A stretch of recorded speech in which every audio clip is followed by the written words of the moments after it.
hello වණක්කම් අද අපි ඔයාලා කැමැතිම මාතෘකාවක් ගැන තමයි දෙමළ භාෂාවෙන් කියලා දෙන්න යන්නේ හැමෝටම මේ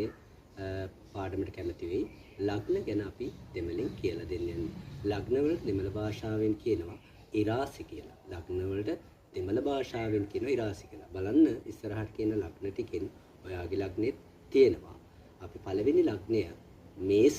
මේසම් කියලා කියනවා මේස ලග්නයට මේසම් කියන්නේ මේස ලග්නයට රිෂභම් කියලා කියනවා රිෂභම් වෘෂභ ලග්නයට වෘෂභ ලග්නයට අපි කියන්නේ රිෂභම් කියලා මිථුනම් කියලා කියනවා මිථුන ලග්නයට කටකම් කියලා කියනවා කටක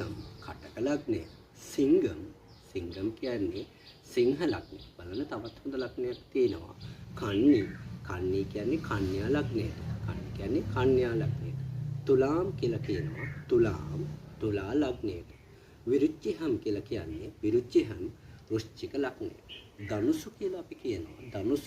ධනු ලග්නයට මකරම් කියලා කියනවා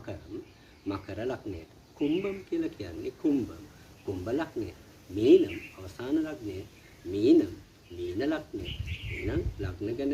හොඳින් ඉගෙන ගන්න අපි නැවතත් හම්බෙමු මීண்டும் සන්දිප්පෝම් නන්දි